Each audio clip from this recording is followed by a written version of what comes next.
Rian Johnson talked The Last Jedi and his Star Wars trilogy, so I want to go over all of it.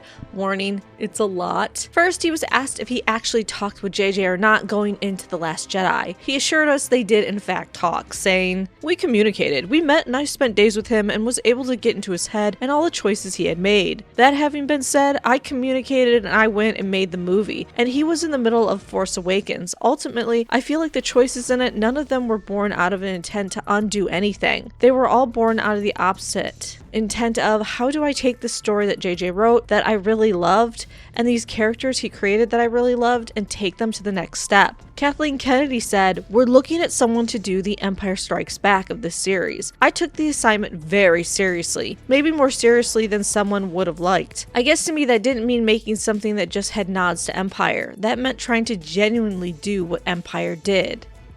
You know, I don't know, right there, I feel the vibe from Rian was the opposite of serious when he was making The Last Jedi. It felt like he was more so laughing as he destroyed everything JJ set up. Speaking of that, an interview went further, giving the example of Snoke abruptly dying in the movie, to which Rian responded, "That was in reading JJ's script and watching the dailies and seeing the power of Adam Driver's character. The interrogation scene in the first movie between Rey and Kylo was so incredibly powerful. Seeing this complicated villain that's been created, I was just so compelled by that. This is all a matter of perspective and phrasing, but to me, I didn't easily dispense with Snoke. I took great pains to use him in the most dramatically impactful way I could, which was to then take Kylo's character to the next level and set him up as well as I possibly could. I guess it all comes down to your point of view. I thought, this is such a compelling and complicated villain. This is who makes sense going forward to build around."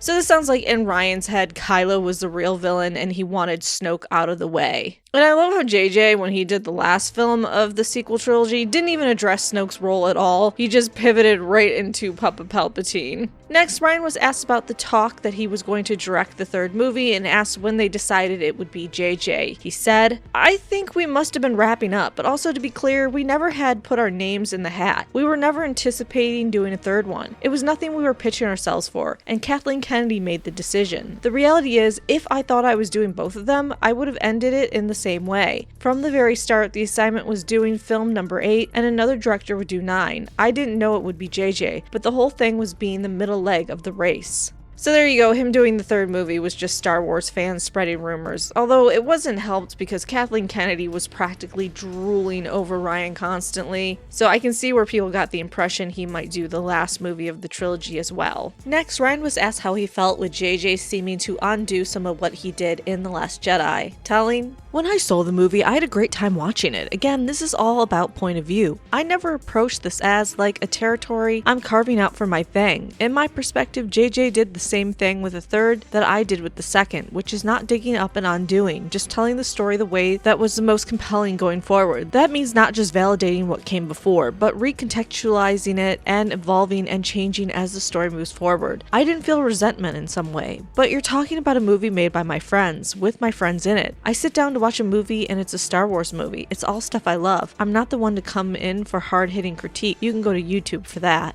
Yeah, I still think JJ scrambled to undo some of Rian's jackassery, but everyone is welcome to their own perspective. Next, Rian was asked about the backlash to his movie. He stated, "In the moment, it's a complicated chain of reactions to it. It never feels good to have anybody coming after you on the internet, and especially coming after you saying things that I think are very much I do not agree with about a thing I made and put a lot of heart and soul into. But at the same time, having grown up a Star Wars fan ultimately let me contextualize it and feel at peace with it in many different ways.